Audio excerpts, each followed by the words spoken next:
Iya, Anda masih di Morning Show. Eli, kamu suka nonton film Indonesia nggak? Film tanah air?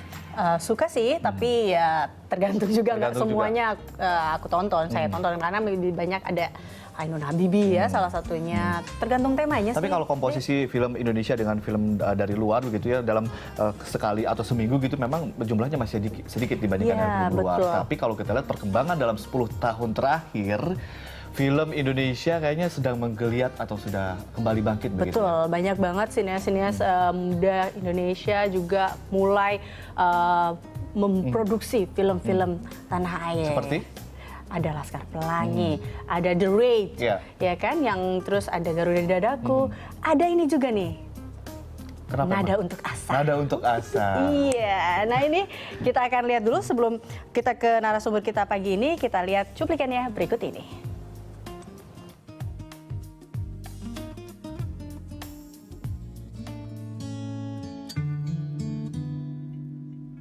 Mengapa wajahmu bersedih? Mengapa sulit tersenyum? Bukankah kamu telah terbiasa tertawakan sedih? Aku udah bukan aku yang dulu lagi ya.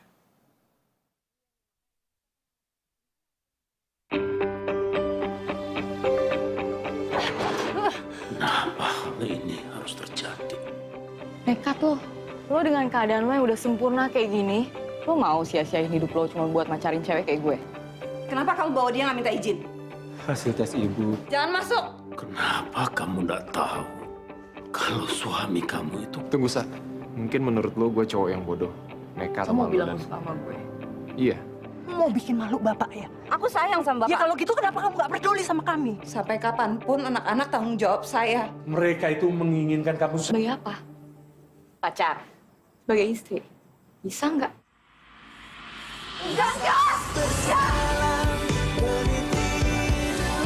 Aku tak lagi sendiri. Di waktu langit jatuh dan runtuh, ada kamu di sini. Saat bertaruh melawan hidup, aku tak lagi sendiri.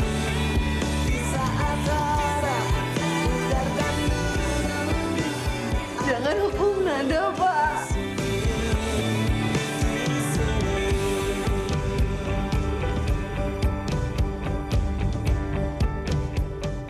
Lo sama gue tuh sama. So welcome to my world, bitch. Luar Iya. biasa, itu tadi adalah sebagian cuplikan dari Trailernya ya. film Nada Untuk Asa. Bertabur bintang ya, banyak. Nah Elisa, kita sapa dulu para narasumber kita. Ada Mbak Ita Sembiring dan juga beliau adalah penulis novel Nada Untuk Asa dan juga ada Mas Charles Gozali sebagai sutradara. Selamat pagi Mas Charles dan Mbak Ita. Selamat pagi. Selamat datang di Selamat pagi, selamat pagi. Kita harus bener-bener acting nih Elisa. Siapa tahu kita Siapa tahu dapat kita- casting ini ya. Ada Oh, iya, sutradara benar. loh kita ngomong. Kita harus manner, kita harus acting. Bagus. Nanti siapa tahu dipilih ya menjadi salah satu. Mungkin ada Nada Untuk Asa part 2-nya atau bagaimana? Ada peran baru penjahat kambuhan. Cocok. Jangan cocok. Itu buat Ade aja ya Mbak Ita. Iya. Oke. Nah ini kan tadi kita udah lihat nih Mbak Ita sama Mas Charles sedikit cuplikan terkait dengan film Nada Untuk Asa. Nah kali ini saya juga pegang novelnya Mbak Ita. Yang menarik adalah baru ngelihat cover depannya yang bestseller ini tentunya. Itu yang paling menarik. Ini yang paling menarik Bestsellernya itu. bestseller ini. Ini judulnya adalah Positif. Positif. Nada Untuk Asa. Pertanyaan pertama saya adalah tertarik dengan kata positif ini tuh maksudnya apa sih Mbak Ita? Ya awalnya itu sederhana sekali ya, kita beberapa orang kumpul-kumpul kecil, duduk-duduk, ngopi, membahas sebuah ide. Macam-macam idenya, kita mau bikin sesuatu yang menyampaikan pesan moral tapi tidak menggurui sama sekali. Nah kemudian Charles kasih ide, teman-teman di Sahabat Positif juga. Sebelum itu belum terbentuk malah Sahabat Positif itu ya. Sebelum itu belum ya? Belum, jadi kita duduk-duduk bersama itu menggodok-godok ide, baru dari duduk bersama, baru 3 minggu, hampir sebulan kemudian muncullah ide dari Charles. Setelah melihat tontonan di sebuah stasiun TV tentang seorang ibu, baru digodok lagi, oke ini bicara tentang seorang perempuan yang terinfeksi HIV. Jadi positif gitu. Kemudian oke, judulnya nanti positif. Terus ada judul kecilnya, yang manjanya, Nada untuk Asa. Kemudian kita kerjakan sama-sama, itulah yang melahirkan komunitas sahabat positif, di mana di dalamnya ada penulis, ada sutradara seperti Charles. Jadi biasanya gini Mbak Ita kan, kita nulis novel dulu, setelah bestseller, orang banyak minat, baru diangkat ke film. Tapi memang ini sudah direncanakan dari awal begitu ya? Ini bahkan 3, nggak cuma novel dan film. Di tengah-tengahnya ada drama musikal yang dipentaskan 20-21 September di Taman Ismail Marzuki. Nah, ini kan berarti diangkat dari sebuah novel dulu ya, Mas Charles ya, seperti itu ya. Baru dibikin filmnya. Enggak Terbalik. juga sih. Filmnya dulu. Jadi filmnya memang sudah rencana kami buat, lalu kemudian Simultan mungkin dilakukan bersamaan. pada saat Iya. waktu lagi sahabat positif mencari proyek untuk kemudian dibawa ke media masyarakat, saya sempat menyebutkan beberapa ide sebelumnya, Iya. tapi kemudian Nggak Mau Hari tertarik dengan Nada untuk Asa positif. Jadi biasanya begini, orang kalau bilang sebuah film itu dibuat dari novel, kemudian kan ada suka atau tidak ya, karena kadang-kadang penggambaran itu bisa Berbeda-beda juga. dan kalau orang baca itu kan sangat terbiasa untuk kemudian berimajinasi. Nah, waktu bikin film sebelumnya dengan Hilman Hariwijaya, saya mencoba satu konsep yang kemudian kita coba di sini. Jadi buku novel ini berdasarkan skrip skenario film, masih revisi draft 2 sekian. Filmnya draftnya 5,6. Jadi Mbak Ita menggunakan dia punya pemahaman dan dia punya kemampuan untuk juga melihat sebuah case yang kemudian dia terjemahkan dalam pemahamannya Mbak Ita, sehingga kemudian pada saat orang nonton film, drama musikal dan film akan menemukan kenikmatan yang berbeda.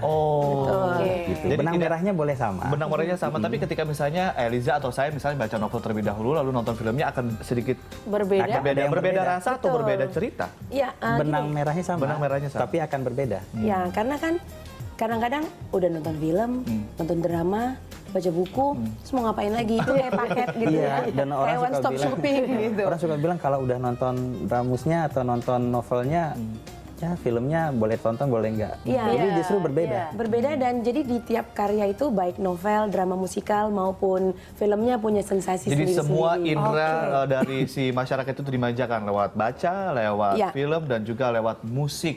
Tapi kenapa temanya AIDS ya? Kenapa benang merahnya adalah AIDS? Karena, ada pesan khusus kah atau? No, begini. Film ini sebenarnya bukan bicara HIV/AIDS. Ya. Film ini bicara keberanian untuk hidup. Kan sekarang banyak orang berteriak-teriak saya berani mati, mau bahkan keluar negeri untuk berani mati. Untuk jihad gitu ya? Even anak-anak muda zaman sekarang bilangnya I'll die for you. Iya. I'll die for love. Tapi sebetulnya akan lebih indah mendiang dari istrinya Christopher Reeve. Dia pernah mengucapkan di saat pemakaman suaminya, dia bilang bahwa mohon maaf saya akan melanggar janji saya padamu yang mengatakan saya akan mencintai kamu sampai akhir hidupmu. Karena dia bilang saya sekarang akan mencintai kamu sampai seumur hidup saya. Bahwa I love you till the end of my life, bukan yours gitu. Bahwa jadi bukannya I'll die for you, tapi mestinya I'll live for you. Karena kan untuk kita diberikan hidup itu adalah berkat ya. Berkat itu adalah sesuatu yang harus kita maknai dengan kebaikan gitu. Sehingga kemudian inspirasi film ini mengajak orang untuk berani hidup. Nah, itu datang pada saat melihat sebuah tayangan talk show di mana ada seorang ibu bernama Yurika Ferdinandus yang memang terkena HIV/AIDS. HIV, tidak AIDS. Stadium AIDS itu kan tingkat tertinggi ya. Tapi dia terkena HIV positif. Sehingga kemudian pada saat melihat itu banyak orang yang kami berikan lihat cuplikannya termasuk Mbak Ita dan teman-teman di Sahabat Positif yang kemudian tersentuh. Tapi tersentuh bukan karena melihat si ibu ini minta dikasihani. Justru karena dia berusaha tampil dan dia berani bilang ke umum bahwa saya HIV. Dan mengajak positif. semua orang berkaca. Betul. Untuk kemudian struggle begitu ya. Salah satu juga di pesan yang akan disampaikan di dalam film juga memaafkan itu juga sangat sulit, atau bagaimana sih saling memaafkan? Karena Memaafkan, kita itu Berat ya.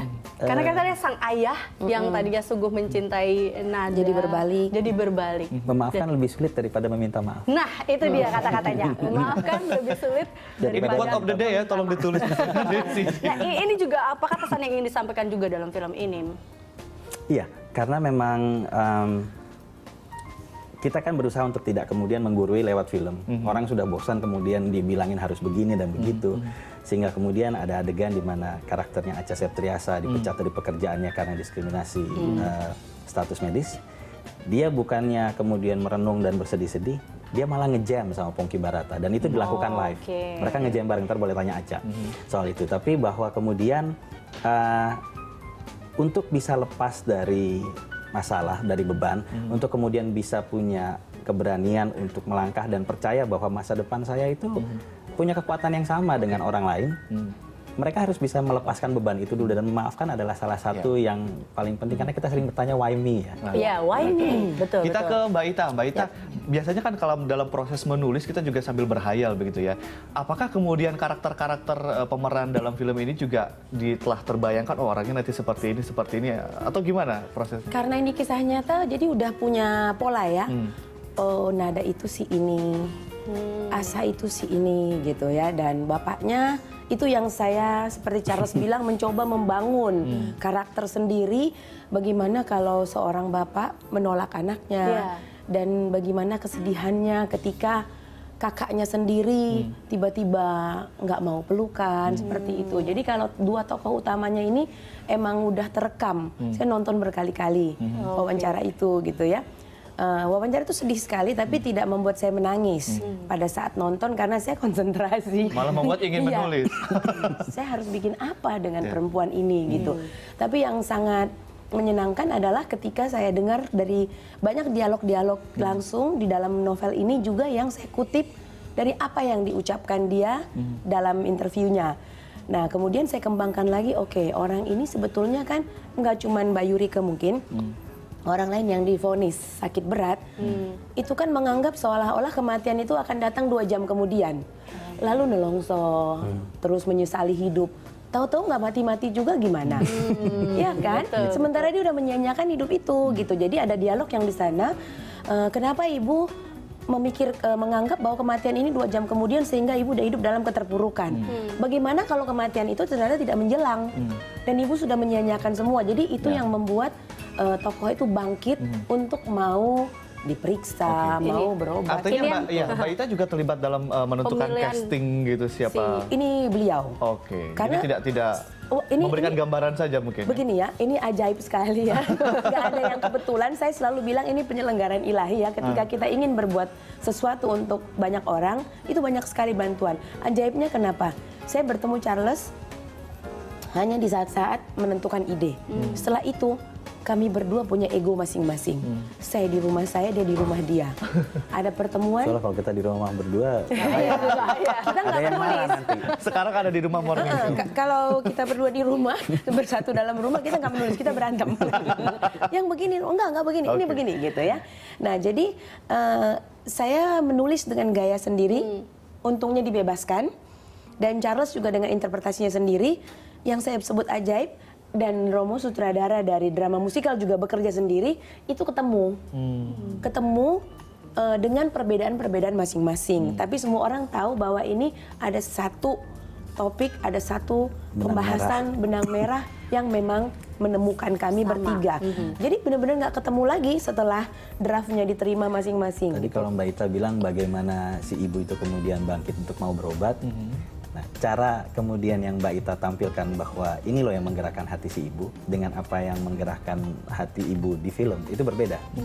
Sehingga kemudian makanya kami mengundang siapapun yang sudah baca novelnya untuk nonton filmnya, dan siapapun yang sudah nonton filmnya dan suka gitu juga baca novelnya karena banyak hal yang berbeda kok. Kalau nonton dramanya nggak bisa lagi ya. Dramanya kan sudah selesai. Drama musikalnya sudah Unfortunately, selesai. dramanya sudah selesai. Jadi tinggal baca novelnya dan juga nonton filmnya. Betul. Iya. Oke, kalau gitu kita akan lanjutkan Mbak Ita dan juga Mas Charles usai jeda berikut dan kita masih akan kembali ngobrol mengenai film Nada untuk Ya. Asa usai jeda berikut. Tetaplah di Morning Show.